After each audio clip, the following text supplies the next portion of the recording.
तामर प्रणतमालिमणिप्रभाणामद्योतकं दलितपापतमोवितानं सम्यक् प्रणम्य जिनपादयुगं युगादा वालम्बनं भवजले पततां जनानां। देवादिदेवादिं ब्रह्म श्री आदिनाथ भगवान की, देवादिदेव श्री चिंतामणि पार्श्वनाथ भगवान की, पूज्याचार्य प्रवर श्री मानतुंग स्वामी महाराज की, संत शिरोमणि आचार्य भगवान गुरुदेव श्री विद्यासागर जी महाराज की, श्री वीर सागर जी महाराज की जय। समस्त मुनि संघ की जय। नमोस्तु नमोस्तु। श्लोक नंबर 42। वल्गतरंग गजगर्जित भीमनाद, चरण करें। वल्गत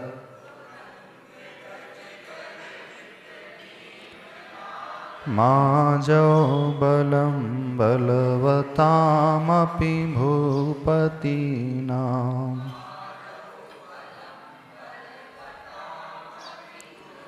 माजौ बलं बलवतामरिभूपतीनां।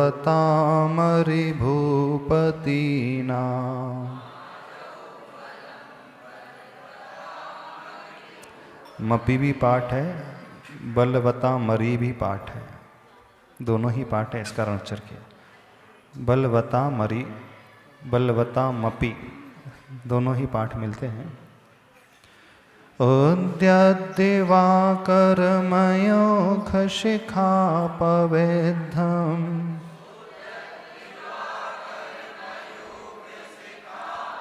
त्वत्कीर्तनात्तम इवाशुभिदामुपैति।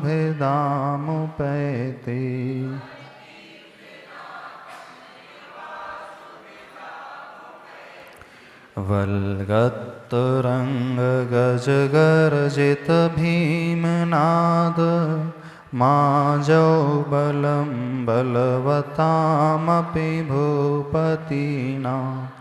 उद्यद्दिवाकरमयोखशिखापवेद्धं, त्वत्कीर्तनात्तम इवाशुभिदामुपैति।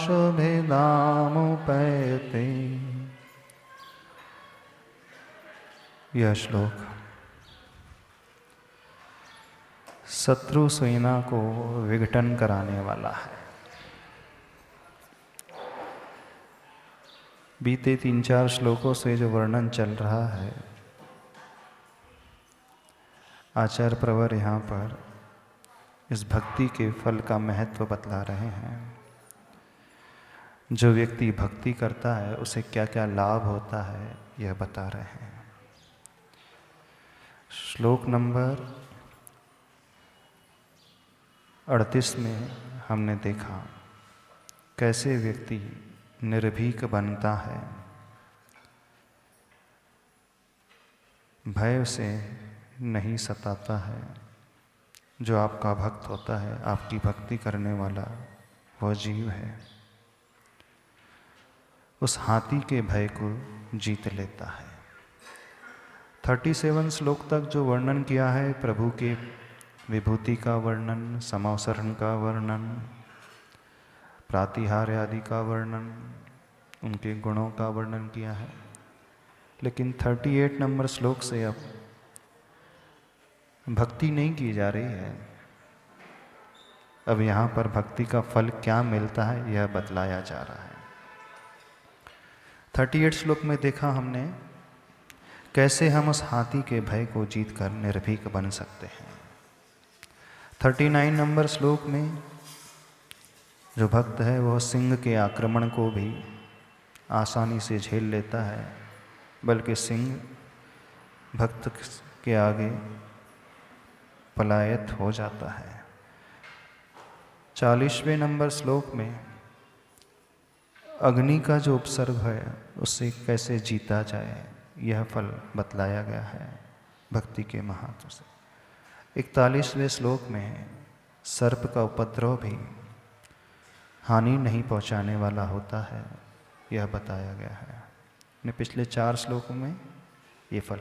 अब ये 5वां श्लोक आ रहा है, शत्रु सेना का भय भी प्रभु के भक्त को नहीं रहता है।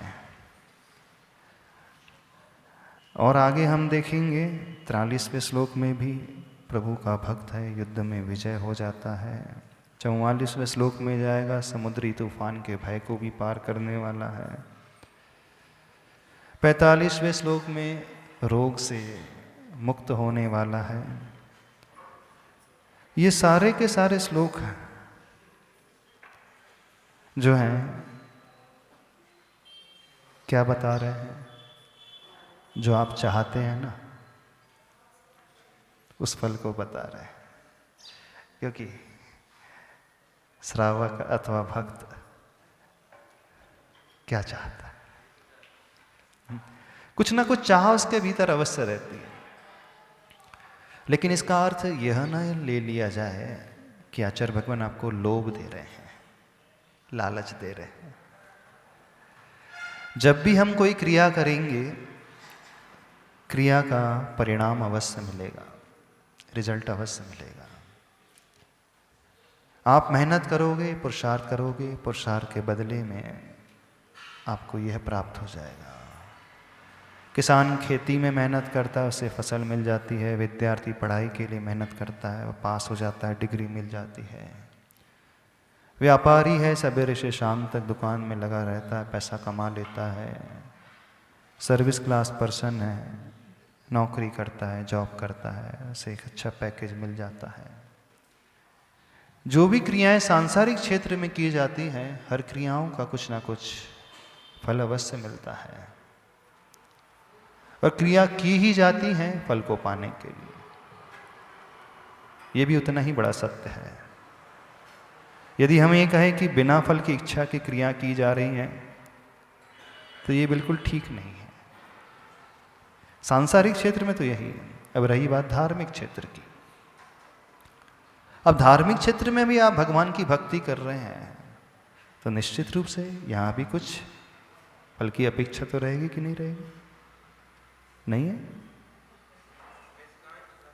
सुनो, आप बताओ, बिना फल की अपेक्षा क्या भक्ति कर ले? नहीं। बिना फल की अपेक्षा के तो दुनिया में कोई काम होता ही नहीं है, हो भी नहीं सकता,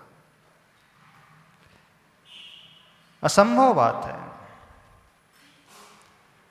फिर भी कहा जाता है फल की अपेक्षा रखे बिना भक्ति करना चाहिए, धर्म करना चाहिए। कहा तो ही जाता है निकांक्षित भक्ति होना चाहिए, कोई आकांक्षा नहीं होती। हम भी कहते हैं, कई बार हमने भी कहा है, व्यापारी बन करके नहीं आना चाहिए, भिखारी बन करके नहीं आना चाहिए, लेन देन नहीं करना चाहिए भगवान से, भगवान को रिश्वत नहीं देना चाहिए लिफाफे की, भगवान कोई डॉक्टर नहीं है, आप अपनी बीमारी ठीक करने के लिए आ गए हैं, भगवान कोई सैनिक नहीं है, सेनापति नहीं जो आपके लिए लड़ाई लड़े हैं, भगवान कोई नाविक नहीं है जो आपको डूबने से बचा ले। हम भी कहते हैं। लेकिन जब हम दूसरा पक्ष देखते हैं तो वहां तो कुछ अलग बात नजर आती है कि संसार में कोई भी क्रिया तो नहीं जिसकी प्रति अपेक्षा ना हो, और असंभव जैसी बात है। एक तरफ कहा जरा आकांक्षा नहीं रखो, और दूसरी तरफ बिना आकांक्षा के कुछ कार्य होता भी नहीं। तो हम कैसे बैलेंस बनाए? और यहां पर आचार्य भगवान पिछले 4-5 श्लोकों से और आगे के 2-3 श्लोकों में और वही फल बता रहे हैं आपको। ये फल मिलेगा भक्तामृत पढ़ने से।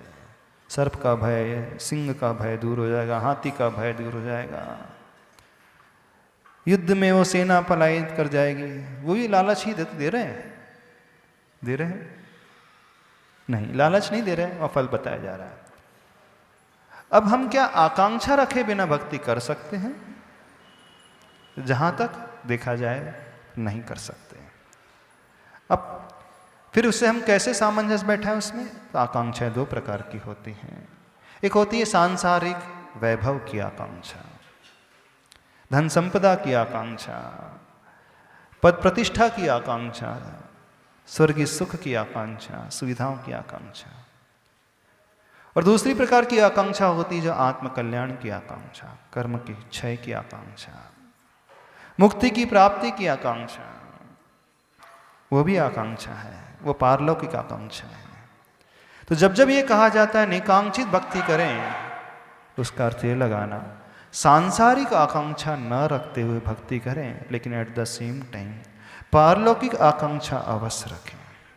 कर्मों का क्षय हो जाए, प्रभु सुगति में मेरा गमन हो जाए, जिनेंद्र भगवान की गुणों की संपत्ति मुझे प्राप्त हो जाए, उसे इस प्रकार से लगाना।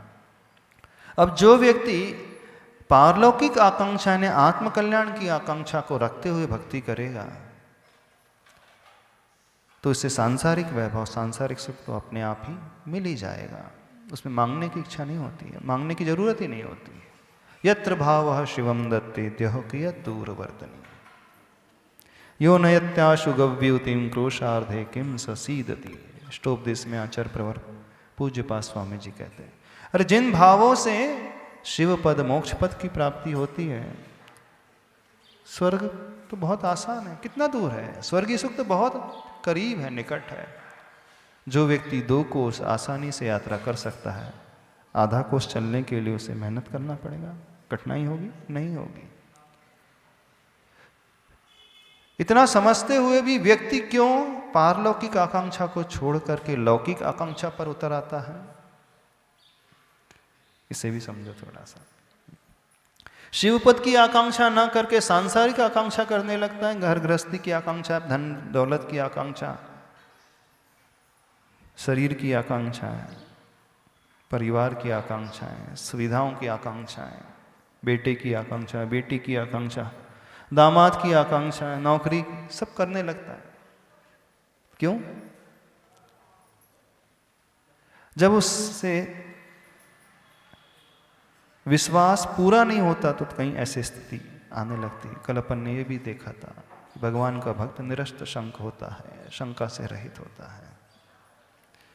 शंका को जीतने वाला व्यक्ति ही यह विश्वास लेकर के चलता है कि नहीं, मैं प्रभु की भक्ति करूंगा तो भक्ति से मुझे तो सब कुछ मिलेगा ही, ये नहीं वो मिलेगा, नीचे वाला नहीं ऊपर वाला, मोक्ष का सुख मिलेगा।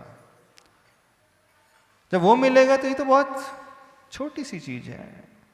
खरपतवार के लिए कोई खेती नहीं करता, घास फूस के लिए कोई खेती नहीं करता, घास फूस तो अपने आप ही बाय प्रोडक्ट के रूप में मिल ही जाता है ना। ये तो सांसारिक वैभव बाय प्रोडक्ट्स है, मेन प्रोडक्ट्स नहीं है। मेन प्रोडक्ट तो हमारा मोक्ष सुख है। दुनिया का कोई भी व्यक्ति बाय प्रोडक्ट के लिए मेहनत नहीं करता है।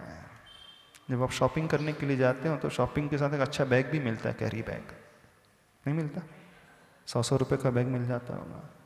ज्वेलरी लेने जाओगे तो अच्छी डिब्बी में मिल जाती होगी, बड़ी आकर्षक डिब्बी मिलती है। तो कितने लोग डिब्बी के उद्देश्य से ज्वेलरी खरीदते हैं, कैरी बैग के उद्देश्य से शॉपिंग करते हैं? कोई नहीं करता होगा। करता है?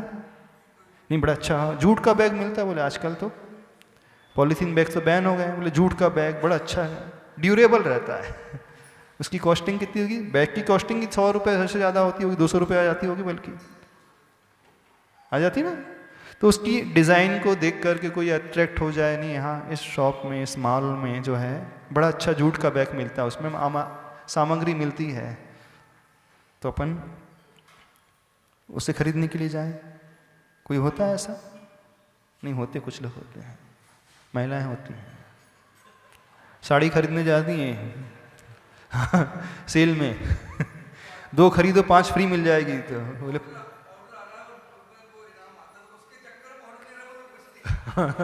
क्या एक पाउडर खरीदना तो उसमें एक्स्ट्रा गिफ्ट हाँ, तो उसमें बाल्टी फ्री मिल जाती है, टब फ्री मिल जाता है, फ्री बाल्टी फ्री टब मिल रहा है, इस कारण अपन पाउडर खरीद लो। नहीं तो वही तो बोल रहे हैं, कुछ महिलाएं होती है, सेल लगी होती है, हाँ 500 की साड़ी मिल रही है तो 200 की 5 और फ्री मिलेगी, तो अपन खरीद लो, भले ही आवश्यकता नहीं है भले ही आवश्यकता नहीं है, बोले वो इतना अट्रैक्टिव जो है गिफ्ट मिलता है, बाय 1 गेट 3 फ्री है ना, 1 खरीदो 3 फ्री, तो 3 के चक्कर में वो 1 खरीद लेते, पर वो नहीं जानते कि वो 3 की कीमत भी 1 में वसूल ली गई है होता है ना ऐसा। हाँ, ऐसा लालच क्यों जागृत हो जाता है? क्योंकि वो 3 की संख्या दिखती है ना, 3 मिल रहे फ्री आइटम। ऐसे ही सांसारिक व्यक्ति को है वो रुपया दिखने लगता है, स्वर्गीय सुख दिखने लगता है, अरे बड़ा अच्छे वैभव है, इतनी सारी देवियां मिलेंगी, इतना सारा वैभव मिलेगा, विक्रिया रिद्धि रहेगी, घूमना फिरना, ऐशो आराम, तो अभी तो स्वर्ग ही चाहिए, तो मोक्ष सुख तो बाद में देख लेंगे। ऐसी है। तो वह तात्कालिक लाभ के लिए जो मेन लाभ होना था उसे भूल जाता है और वही मांगने के लिए चला जाता है। इस श्लोक में जो बताया जा रहा है, शत्रु की सेना का भय दूर हो जाता है। क्या पूछना है कुछ? तो हमें यह समझना है फल अपने आप मिलेगा, हमें मांगना नहीं है। मांगना है तो सिर्फ आत्मिक वैभव को मांगना है। पारलौकिक सुख की आकांक्षा करना, लौकिक सुख की आकांक्षा के लिए कोई भी व्यक्ति भक्ति ना करे। कर वह पाएगा जिसका दृढ़ विश्वास होगा।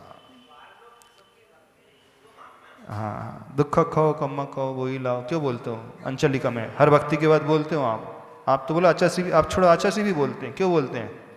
व्यवहार में तो बोला जाता है, ये जब है निश्चय में, शुद्धोपयोग की भूमिका में, ध्यान की अवस्था में जो साधु बैठते हैं, फिर तो वो पारलौकिक की भी नहीं है, मोक्ष की भी नहीं इच्छा करेंगे। मोक्षेपि यस्य नाकांक्षा स मोक्षम अधिगच्छति। मोक्ष की भी जिसकी आकांक्षा नहीं होता वो जीव मोक्ष को जाता है, मोक्ष को प्राप्त करता है। इतित्वा हितान्वेषी कांक्षा न क्वापि योजयेत। जो हित का अन्वेषी होता है इस कारण कहीं पर भी आकांक्षा नहीं करता है, ये निश्चय की भूमिका में है, मोक्ष की भी आकांक्षा नहीं। लेकिन जब तक व्यवहार की भूमिका में है, आदत ऐसी पड़ी है, जब तक कोई लालच ना दिया जाए तो इच्छा ही नहीं होती उसकी। तो आचार्य भगवान ने आपको एक लोभ दे दिया है, टॉफी का लोभ। जैसे बाय 1 गेट 3 फ्री आता ना, एक खरीदो 3 फ्री लो। एक साबुन खरीदो 3 फ्री मिलेगी साबुन, होता है कई एड़ाती है।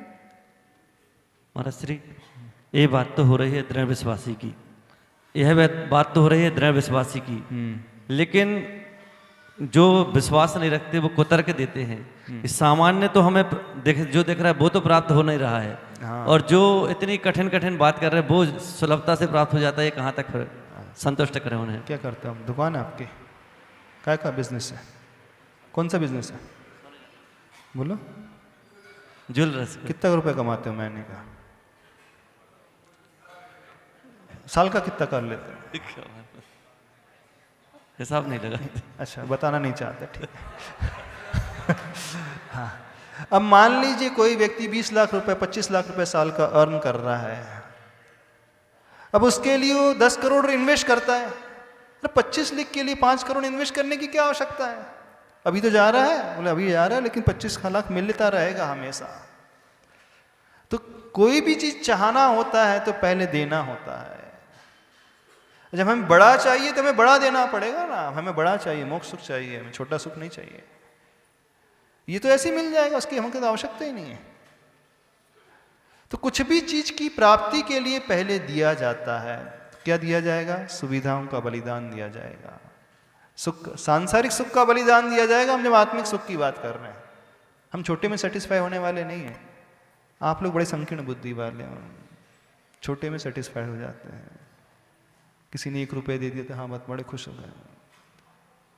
आप लोग बड़ी संकीर्ण बुद्धि वाले ना, छोटा ही चाहिए आपको, ज़्यादा लाभ नहीं चाहिए। लेकिन जो आचार्य भगवान है उन्हें बड़ा चाहिए, छोटा नहीं चाहिए। उनकी विस्तृत बुद्धि है, विशाल बुद्धि है। मोक्ष के नीचे कुछ कॉम्प्रोमाइज करेंगे नहीं वो। आप लोग लिए 2000 वर्ष के लिए, लाख साल के लिए, 2 सागर के लिए मिल जाए पर्याप्त है हमारे लिए। फिर सही व्यापारी होता है, सही बनिया होता है, ज्यादा मुनाफे का इंतजार करता है। जब भाव ज्यादा बढ़ेंगे तब बेचेंगे, है ना? जिसका विश्वास होगा वही रखता है माल, नहीं है तो वो तो तुरंत निकाल, 10 पैसे मिल रहे बेच दो। क्या बात समझ में आ रही है? तो हमें सांसारिक लोभ में नहीं पड़ना है, आत्मिक लोभ में पड़ना है। लोभ तो दोनों ही जगह है। चलो इसके अर्थ को देख लें। वल्गत तुरंग गज गर्जित भीमनाद माजौ बलम बलवतामरि भूपतिना उद्यत दिवाकर मयूख शिखा पविद्यम त्वत्कीर्तनात् तम इव आशु भिधाम उपैति। इस श्लोक में सबसे मुख्य बात कौन सी है? कुछ पकड़ में आई है आपको? हाँ हाँ, अंतिम चरण में सबसे प्रमुख बात रखी गई है, त्वत्कीर्तनात्। हे आदिनाथ भगवान, आपके कीर्तन से। पिछले श्लोक में भी यही बात कही थी, त्वन्नाम नागदम्नि, त्वन्नाम कीर्तनम। हर जगह भगवान के कीर्तन का ही वर्णन आ रहा है। तो आपके कीर्तन से क्या हो जाएगा? तम आशु भिदाम उपैति, वह अंधकार, तम एव, वह अंधकार आशु यानी शीघ्र ही, भिदाम यानी भेदन को प्राप्त हो जाता है। कौन सा अंधकार? कौन अंधकार को दूर कर देता है? उद्यत दिवाकर मयूख शिखा पविद्यम, वो दिवाकर जो उगता हुआ सूर्य है, उसकी किरणें जो हैं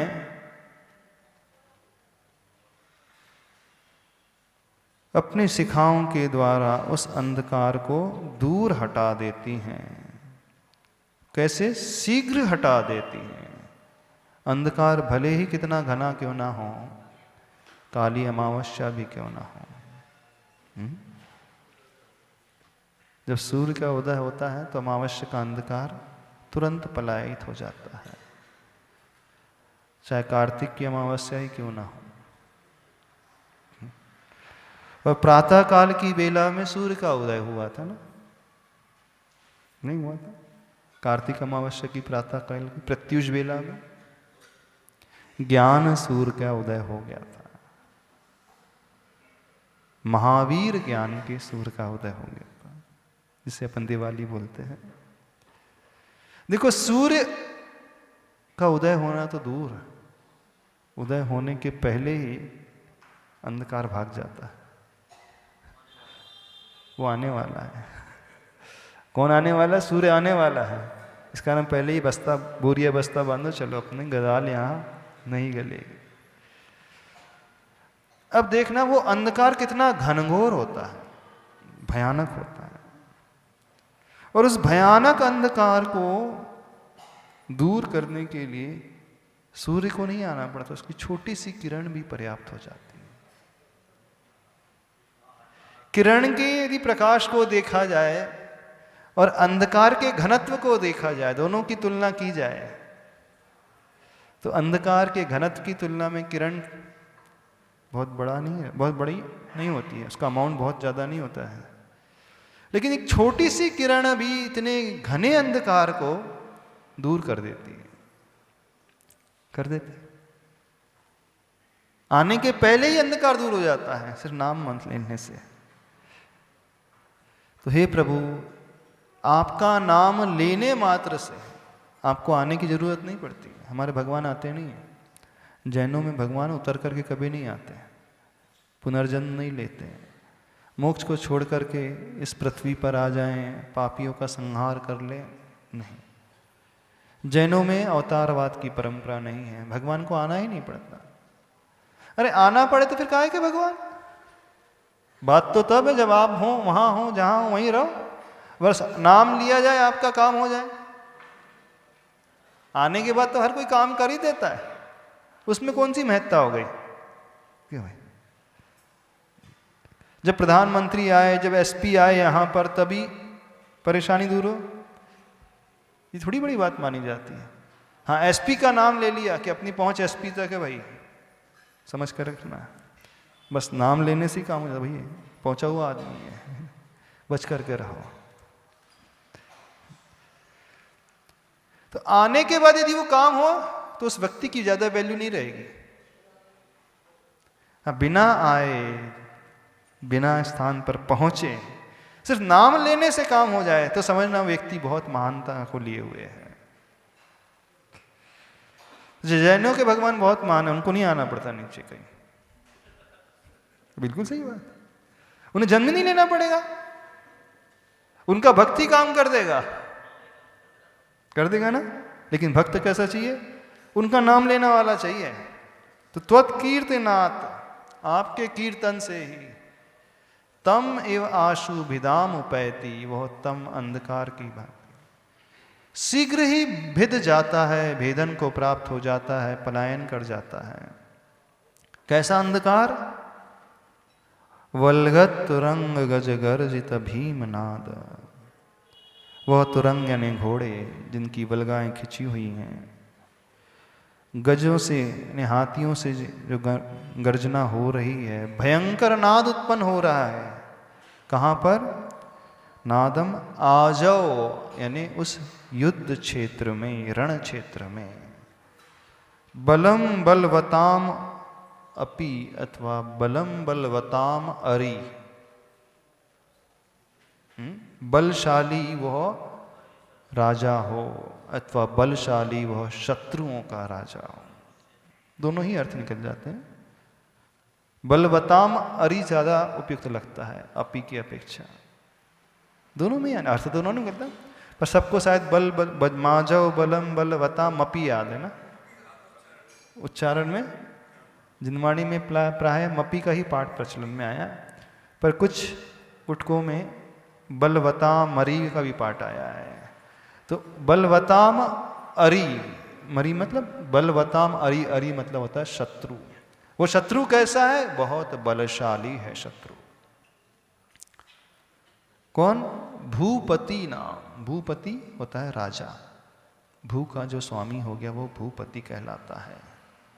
तो वो राजा विशेष बल को लिए हुए हो, वो शत्रु राजा बहुत बलवान हो, बलशाली हो, ऐसा कैसा हो? जिसकी सेना में वे उछलते हुए घोड़े हों,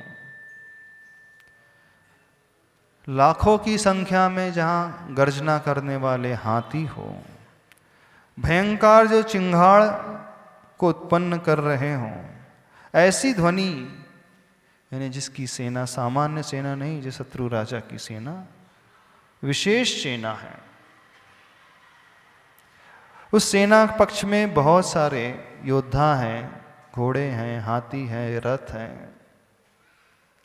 उस रणभेरी को सुनकर, उस हाथियों की चिंगाड़ को सुनकर के ही व्यक्ति डर जाए सामान्य से, ऐसा शत्रु राजा हो। शत्रु की भी कई फैकल्टी होती है, दुश्मनों के भी कई प्रकार होते हैं। एक सामान्य स्तर वाला दुश्मन है, शत्रु है, उसे परास्त करना आसान होता है। लेकिन जब शत्रु पक्ष विशेष बलशाली हो,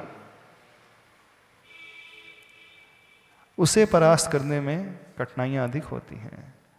लेकिन यहाँ विशेषता बतलाई जा रही है, हे प्रभु, इतना विशेष बल को लिए हुए वो शत्रु पक्ष का राजा है, लेकिन आपके एकमात्र नाम लेने से ही वह घना अंधकार जो है शत्रु सेना का विघटन को प्राप्त हो जाता है। ये हुआ दृष्टांत। युद्ध में लड़ने वाले जो राजा आते हैं, आज वर्तमान में तो ऐसे युद्ध होते नहीं, अब होते हैं। अब थोड़े मिसाइल वाले युद्ध होने लगे, एटम बम वाले युद्ध होने लगे। अब जो है हाईटेक युद्ध होने लगे। हाईटेक होने लगे ना, टेक्नोलॉजी को लिए हुए, नेट को लिए हुए, इकोनॉमी को लिए हुए, इस प्रकार के युद्ध लड़ने रहने वाले हैं। पहले के अस्त्र शस्त्र भिन्न भिन्न थे, अभी के अस्त्र शस्त्र भिन्न भिन्न क्वालिटी वाले हो गए। तो क्या ये श्लोक आज के युद्ध में भी एप्लीकेबल हो जाएगा, लग जाएगा क्या? पहले हाथी घोड़े होते थे, रथ होते थे, पदाती होते थे, बड़े बड़े योद्धा होते थे। अब हाथी घोड़े नहीं है, अब तो तोप है, बोफोर्स है, मशीन गन है, मिसाइल्स हैं। बड़ी बड़ी मिसाइल्स हैं, और एटम बम है, हाइड्रोजन बम है। हाँ, आज के क्षेत्र में भी लागू हो जाएगा। अब दृष्टि जब युद्ध की जाती है तो लोगों को लगेगा कि इसमें सिर्फ युद्ध में ही विजय मिलेगा। एक वह युद्ध है जो बाहर ही लड़ा जाता है, जो बाहर के रण क्षेत्र में लड़ा जाता है, उस युद्ध की बात है। एक दूसरा युद्ध है जो भीतर का होता है, कर्म रूपी शत्रुओं से लड़ने वाला युद्ध। यह भी रणभूमि में ही लड़ा जाएगा, पर इसकी रणभूमि कहीं जंगल नहीं रहेगी। जंगल भी हो सकती है, जंगल जाना पड़ता है, भवन को छोड़ करके वन की ओर जाना पड़ता है, या बॉर्डर में नहीं लड़ा जाएगा। भवन को छोड़ करके वह व्यक्ति जो है वन की ओर अग्रसर करेगा, कूच करेगा, तब यह लड़ाई लड़ी जाएगी। वो वाले शत्रु नजर आ जाते हैं आसानी से, उनके अस्त्र शस्त्र नजर आ जाते हैं। इसके शत्रु थोड़े अलग प्रकार के हैं। कौन से शत्रु हैं? कर्म रूपी शत्रु। ये दिखते नहीं हैं, छिपे हुए हैं, सूक्ष्म हैं। अब जो दिखता नहीं है वो और ज्यादा खतरनाक होता है। जो दिखलाई पड़ जाए वो तो आसान होता है उसका सामना करना, लेकिन जो नजर ही नहीं आता उससे हम कैसे लड़ाई लड़े? तो कर्म रूपी शत्रु से लड़ने के लिए रणभूमि भी अलग रहेंगे, यहाँ के अस्त्र शस्त्र भी अलग रहेंगे। यहाँ के अस्त्र शस्त्र कौन से हैं? शत्रु पक्ष के अस्त्र शस्त्र कौन से रहेंगे?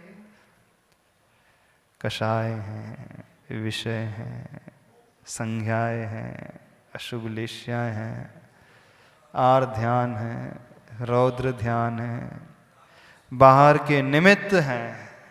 ये सारे के सारे अस्त्र शस्त्र और योद्धा है। और जो युद्ध लड़ेगा उसके पास क्या रहेगा? कौन से अस्त्र शस्त्र रहेंगे? क्षमा है, मृदुता है, त्याग है, तपरूपी अग्नि है, तीन रत्न है, चारित्र है, व्रत है, शील है। ये इसके अस्त्र शस्त्र और सैन्य पक्ष हैं। अब अभी तक क्या होता आया है? अभी तक शत्रु पक्ष हम पर हावी होते हुए आया है। उसने ही हमें अभी तक पराजित किया है। वो ऐसे बाण चलाता है कि यहां वाला एक ही बाण में धाराशायी हो जाता है। नहीं हो जाता? उसके पास ऐसी ऐसी क्वालिटी वाले बाण हैं कि कल्पना भी नहीं कर पाते। कौन कौन सी क्वालिटी वाले बाण हैं बताइए? काम बाण है, काम बाण है ना। और कौन से हैं? क्रोध रूपी बाण है, अग्नि बाण है। अग्नि बाण नहीं है, क्रोधाग्नि रूपी बाण है। और कौन सा बाण है? अहम रूपी, वो भयंकर है, एटम बम है। हाँ, वो एटम बम की भांति है, अहम का बाण।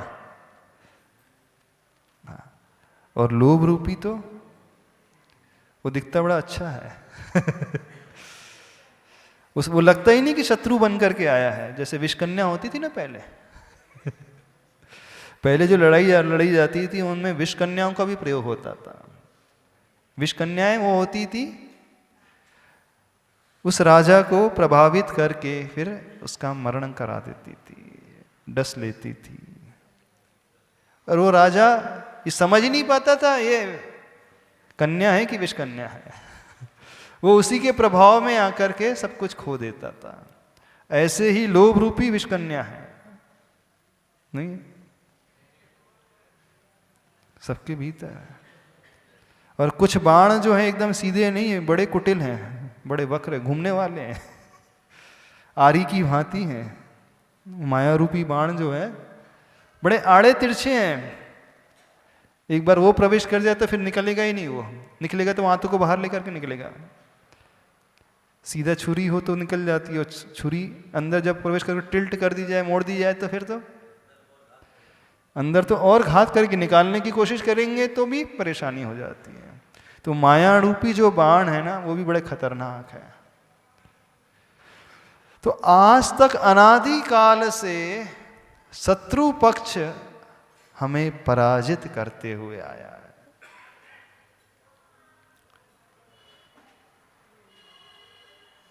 बिल्कुल पराजित करते हुए आया है। कर्म रूपी शत्रु हमें इन कषाय रूपी अस्त्र शस्त्रों से लैस होकर के पराजित करते हुए आए। लड़ने वाले कौन है? कर्म उस साइड से 8 क्वालिटी के हैं, और उनके अस्त्र शस्त्र ये कषाय हैं, ये संज्ञाएं हैं, अशुभ लेश्याएं। अब ऐसे शत्रु को परास्त करने के लिए कहा जा रहा है त्वत्कीर्तनात् तम एव आशुभिदाम उपैति। तो क्या अपन ने भगवान का कीर्तन नहीं किया? आज ब्रह्मास्त्र नहीं लिया? भगवान का कीर्तन ही हमारे पास ब्रह्मास्त्र का कार्य करने वाला है।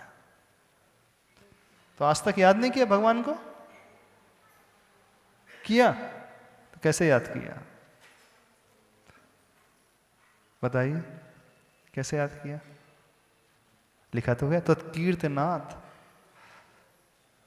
जहां तक हमें लगता है याद तो अपन ने सभी ने किया होगा। भगवान का कीर्तन किया है कि नहीं किया? तो जब हमारे पास ब्रह्मास्त्र हमें मिला पहले, फिर उसका उपयोग क्यों नहीं कर पाए ढंग से? अपन जानकारी नहीं दी। कैसे नहीं जानकारी? और सामने शत्रु पक्ष खड़ा है, सेना को लेकर के खड़ा है। अच्छा, ब्रह्मास्त्र तो मिल गया, लेकिन चलाना कैसे ये नहीं पता था। अभी तक नहीं पता था ब्रह्मास्त्र कैसे चलाया जाता है। यानी अस्त्र होना ही सफिशिएंट नहीं होता है, अस्त्र के चलाने की कला ज्यादा इंपॉर्टेंस रखती है। वो है ना, बंदर के हाथ में तलवार दे दी जाए तो बंदर उससे अपनी ही पूंछ काट ले। हाँ, सिंहासन में बैठ करके बंदर उछल कूद करता रहेगा। नहीं, उसको अच्छा शस्त्र भी दे दिया जाए, उसका सदुपयोग नहीं कर पाएगा, दुरुपयोग ही कर लेगा, अपना ही घात कर लेता है। तो हमें ब्रह्मास्त्र तो मिला होगा, कई बार मिला है, लेकिन आज तक हमने ब्रह्मास्त्र को डिकोड ही नहीं किया।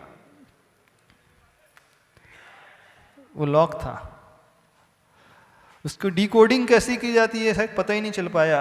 उसको लॉक को कैसे खोलना, कैसे इस्तेमाल करना, कैसे प्रहार करना सामने वाले पर। कई बार तो इस ब्रह्मास्त्र की ओर देखा ही नहीं, क्योंकि सामने वाले पक्ष के जो अस्त्र शस्त्र थे बड़े लुभावने थे, तो उसी में फंस करके रह गए। बड़े लुभावने अस्त्र शस्त्र थे, वो उसी के आकर्षण में उलझ करके रह गया, उलझा है ना। ये वाले अस्त्र शस्त्र बड़े खतरनाक होते हैं, जो दिखते बड़े अच्छे हैं लेकिन चोट करे गंभीर दिखने में तो अच्छे हैं, लेकिन गंभीर और गहरी चोट करते हैं। हम समझ ही नहीं पाते हैं कि ये अस्त्र है, हम समझते कुछ और है। क्या समझते हैं? जहर को ही आज तक अमृत मान करके अपनाया है। जहर को ही अमृत मान करके आज तक पिया है, उसी का पान किया है। ये सबसे बड़ी कमजोरी रहेगी सबकी। जहर को उसने जहर जाना ही नहीं। जब तक हम जहर को जहर नहीं पहचानेंगे, तब तक हम अपने हाथ से अपना ही घात करते चले जाएंगे। और ये ही आज तक अनादिकाल से भवों भवों में करते हुए आ रहे हैं। हर एक व्यक्ति करता हुआ आ रहा है। जो व्यक्ति थोड़ा बहुत पहचान गया, उसने उस ओर से दृष्टि मोड़ ली, अब ब्रह्मास्त्र की ओर दृष्टि कर ली। उसको यह भी पता लग गया कि हाँ, ये ब्रह्मास्त्र है, इसके प्रयोग से हम जीत सकते हैं इस युद्ध को। लेकिन वह यह नहीं समझ पाया कि इसका प्रयोग किया कैसे जाए। ब्रह्मास्त्र हाथ में लेने मात्र से चल नहीं जाएगा वो। भगवान के पास आने मात्र से हमारा काम नहीं हो जाएगा। अथवा मुख से हम ब्रह्मास्त्र ब्रह्मास्त्र कहें, हाँ? अच्छा, पूजा भी कर रहे हैं हाँ, विश्वकर्मा जयंती में आती है ना, लोग करते हैं, अस्त्र शस्त्र की पूजा करते हैं हाँ, दशहरे में करते हैं, शस्त्रों की पूजा करते हैं, अथवा विश्वकर्मा जयंती आती है, वहाँ अस्त्र शस्त्र की पूजा करते हैं। तो ऐसे ब्रह्मास्त्र की पूजा भी बहुत सारे लोग कर रहे हैं। वैसे कुछ लोग तो महीने साल में एक ही बार करते हैं, कुछ लोग रोज करते हैं। आप लोग रोज करते हो पूजा? क्यों बताना? ब्रह्मास्त्र की पूजा रोज करते हैं? अरे भगवान की, अरे वही भगवान ही तो ब्रह्मास्त्र है, युद्ध लड़ने के लिए, कर्म रूपी शत्रुओं से युद्ध लड़ने के लिए भगवान ही तो ब्रह्मास्त्र है। क्या कर रहे हैं? नहीं, पूजा तो रोज कर रहे हैं, कुछ लोग कर रहे हैं कि नहीं? तो पूजा करने से अस्त्र चल जाता है? बताना हमें। यहां पे लिखा तो यही, तत्कीर्तनाथ तम एवाशु विधाम उपैति, लिखा तो यही है कि भगवान आपका कीर्तन से वह तम यानी वह अंधकार, वह शत्रुओं का अंधकार जो घना है अंधकार, नाम लेने मात्र से दूर हो जाएगा। तो अभी तक क्यों नहीं दूर हुआ? अपन ने कितने बार नाम लिया होगा भगवान का? कितने बार पूजा की होगी भगवान की? कोई गिनती है? गिनती नहीं है, इतनी बार पूजा की होगी। कई लोगों को यही याद नहीं हुआ ना कब से पूजा कर रहे हैं वो लोग, जब से होश संभाला तब से पूजा कर रहे हैं वो लोग। हाँ, बिना नागा आगे, हाँ, एक ही पूजा नहीं करते वो, 3-3 4-4 करते हैं। हाँ, और कुछ बड़ी पूजा भी करते हैं, कुछ छोटी भी पूजा करते हैं। हाँ, शांति विधान भी करते हैं फिर भी कर्म शत्रु हार नहीं रहे। क्यों नहीं हार रहे? समय आने पर हारेंगे। तो अनादिकाल तो निकल गया, और कितना समय चाहिए? समय तो बड़ा लंबा चौड़ा निकला है, उसकी काउंटिंग ही नहीं है, इतना समय निकल गया। अब व्यक्ति कहे कि नहीं पहली बार ही ब्रह्मास्त्र लगा हाथ में, नहीं, ये भी गलत है। पहली बार ही ब्रह्मास्त्र हाथ में नहीं लगा है, कई बार हाथ में लगा है, कई बार लगा है, कई भवों में लगा है। नहीं, छूटा थोड़ी है, छोड़ा है। अच्छा, अब नहीं छोड़ेंगे, ब्रह्मास्त्र को पकड़े रहेंगे पर चलाएंगे नहीं ब्रह्मास्त्र को हाथ में जकड़े रहेंगे पर चलाएंगे नहीं, ऐसा? उसको रोज अगरबत्ती लगाएंगे, रोज आरती उतारेंगे घी की, दीपक की, कि अष्टद्रव्य की सामग्री से पूजा करेंगे। पर जब एक बात अपन यहां देखते हैं श्लोक में, तो लिखा तो यही कि त्वत्कीर्तनात् लिखा है, यानी भगवान के कीर्तन से। कीर्तन का अर्थ क्या होता है? कीर्तन यानी मुख से गुणगान करना, भक्ति करना मुख से बोलकर। यदि इतना ही आसान होता तो फिर क्यों नहीं हुआ अभी तक? अरे कीर्तन कर तो रहे हैं, कैसे नहीं कर रहे? कीर्तन कर रहे, कीर्तन नहीं कर रहे। ये कीर्तन क्या होता?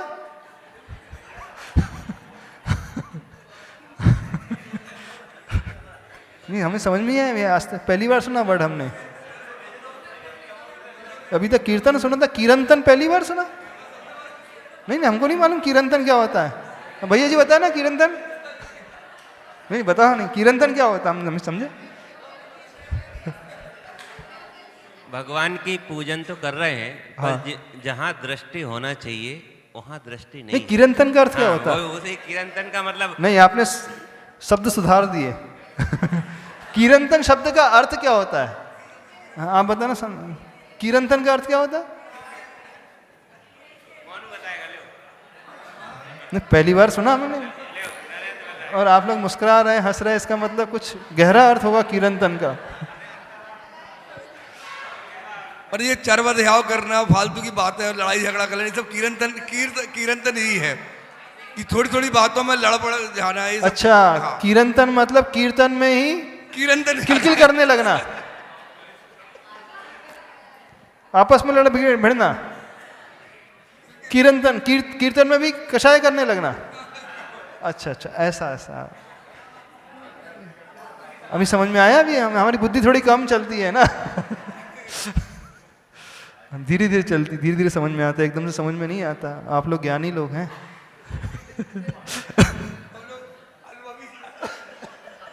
हाँ, अनुभवी ज्ञानी है। हाँ, अच्छा, कीर्तन का अनुभव ज्यादा है कि कीर्तन का अनुभव ज्यादा है? दोनों का अनुभव है कि ज्ञान है? कीर्तन का तो अनुभव है, कीर्तन का सिर्फ ज्ञान है। नहीं नहीं, कीर्तन का तो अनुभव है, लेकिन कीर्तन का ज्ञान है। जानते अकेले हैं, जानते अकेले हैं, ये कीर्तन कहलाता है। जानते हैं भक्तामर स्तोत्र पढ़ना कीर्तन कहलाता है।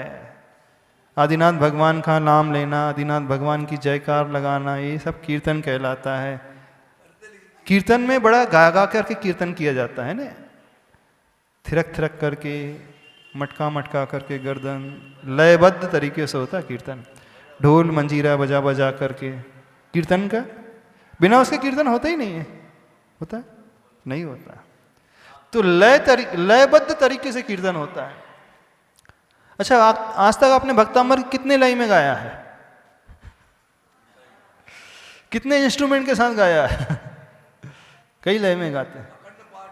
अखंड पाठ 48 दिन का अखंड पाठ कि 48 घंटे का? 48 दिन का अखंड पाठ कब किया? हमने तो अपने जीवन में आज तक नहीं किया। हमने तो 48 घंटे का ही नहीं, 48 मिनट का भी नहीं किया आज तक। नहीं, हम अपनी बता रहे हैं, आज तक 48 मिनट का भी ये पाठ नहीं किया अखंड हमने भक्तामर का।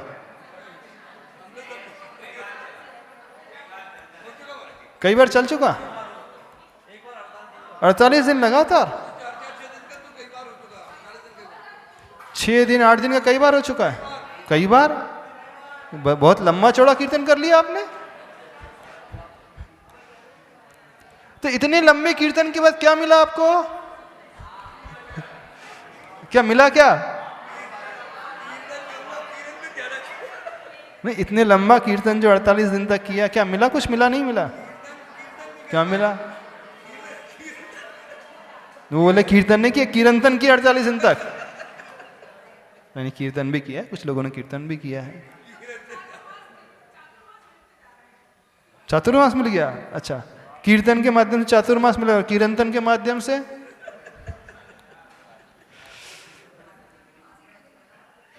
हमारी बात समझ में आ रही? नहीं समझ में आ रही? क्या समझ में आया? त्वत्कीर्तनात् तम इवासु भिदाम उपैति, लिखा यही है। इसका अर्थ है कीर्तन भी कुछ अलग तरीके का होता है जो उस अंधकार को विघटित करता है, और जो सामान्य रूप से समझा जा रहा है वो कुछ अलग प्रकार का कीर्तन है। कीर्तन में भी भेद प्रभेद है ना। बस सही तरीके को यदि हम समझ लें तो हमारा कल्याण हो जाएगा। अब आप फिर कहोगे महाराज जी आप घूम फिर के वहीं क्यों आ जाते हैं? घूम फिर करके वहीं क्यों आ जाते हैं? पर आचार्य भगवान ने तो कहीं लिखा ही नहीं है। आचार्य भगवान ने सिर्फ कीर्तन का नाम लिखा है। सही तरीके से कीर्तन किया जाना चाहिए, मन वचन काय से सहित होकर के, तीनों योग लगा करके, कृत कारित अनुमोदना 3 कोटि से और 3 योग लगा करके, यानी 9 कोटि से, 9 प्रकार से कीर्तन। बहिरंग ही मात्र से नहीं, अंतरंग से भी होना चाहिए। ऐसा नाम उच्चारण होना चाहिए, दृष्टि प्रभु की ओर, तब कहीं जाकर के कुछ हमें प्राप्त होगा। अदरवाइज कुछ नहीं मिलने वाला। तो थोड़ा सा अपनी अपनी कमी हम देखें, कहाँ हम कमी कर रहे हैं। सभी कर रहे हैं कमी, ऐसा नहीं व्यक्ति विशेष के लिए नहीं कह रहे, सभी के भीतर कुछ ना कुछ इस कीर्तन में कमी अवश्य रह रही है। हमने प्रभु के नाम को सही ढंग से इन्हें जिस प्रकार से लिया जाना चाहिए, चलो थोड़ा सा और आगे बढ़ते हैं। अब यह सब सुनकर समझ करके यदि हमने सही ढंग से नाम ले भी लिया तो वो कर्म रूपी सेना पराजित कैसे हो जाएगी। इतने डिस्कशन के बाद अपन ने समझ लिया कि नहीं, अच्छे ढंग से कीर्तन करना चाहिए। अब कोई व्यक्ति मनोयोग, वचन योग और काय योग लगाकर के कृत कारित अनुमोदना से सही विधि, सही तरीके को अपना करके अच्छे भावों से भी कर रहा है, उस सिचुएशन की अपन बात कर रहे हैं। तो क्या मात्र कीर्तन करने से कर्म रूपी सेना हार जाएगी, भगवान की भक्ति से नष्ट हो जाएगी? हम गर्दन मटका मटका करके भक्तामर का पाठ करते रहे हैं। अब कीर्तन की बात नहीं कर, हम कीर्तन की बात कर रहे हैं, थोड़ा समझना होगा। अभी तक तो कीर्तन की बात चल रही थी, अब हम कीर्तन की, ओरिजिनल कीर्तन की बात कर रहे हैं जिसमें हमारा भाव लग रहा है, उद्देश्य भी हमारा समीचीन चला। अब हम उसकी बात कर रहे हैं। हम लोक की आकांक्षा से, सांसारिक वैभव की आकांक्षा से नहीं कर रहे हैं, आत्म कल्याण की आकांक्षा से ही कर रहे हैं, कर्म निर्जरा की आकांक्षा से कर रहे हैं। हम ये सोच करके पढ़ रहे हैं भगवान भक्तामर स्तोत्र कि मुझे अपने कर्मों को नष्ट करना है, मैं अपने कर्मों को क्षय करने के लिए प्रभु आपकी भक्ति कर रहा हूं। तो क्या भक्ति करने से कर्म कट जाएंगे? हमें बताएं, कैसे कट जाएंगे कर्म? नाम लेने से कर्म कट जाते हैं? कैसे संभव हो जाएगा? हमें तो नहीं लगता, क्योंकि कर्म कटते हैं ध्यान के माध्यम से। थोड़ा हम और आगे बढ़ते हैं। कर्मों की जो निर्जरा होती है तप के माध्यम से, तपसा निर्जराचा, और उत्कृष्ट सर्वोत्कृष्ट तप होता है ध्यान। अंतरंग तपों में सर्वोत्कृष्ट तप होता है ध्यान, तपस्या से। अब यहां आचार्य भगवान अगर कीर्तन की बात कर रहे हैं और वहां जब बात की जा रही है और साक्षात देखा भी जाता है, प्रत्यक्ष में देखा भी गया है कि निर्जरा जो हो रही है, शत्रु, कर्मरूपी शत्रु की पराजय जो हो रही है वो ध्यान से ही होती है, यानी वो प्रैक्टिकल में उतार रहा है वो जीव। जब जब वो उन लुभावने बाण को देखता है तो उससे प्रभावित नहीं हो रहा है, उससे अपने आप को बचा ले रहा है। वो राग भी नहीं कर रहा, वो द्वेष भी नहीं कर रहा, वो काम की भावना भी नहीं रख रहा, वो लोभ लालच भी नहीं कर रहा। जब जब क्रोध आदि के निमित्त मिलते हैं वो क्रोध भी नहीं कर रहा है। अहंकार का जब निमित्त मिल रहा है तो अहम भाव से भी नहीं भर रहा है। जब ऐसी साधना करेगा तो उससे कर्मों की निर्जरा होगी। लेकिन यहां कहा जा रहा है कीर्तन से।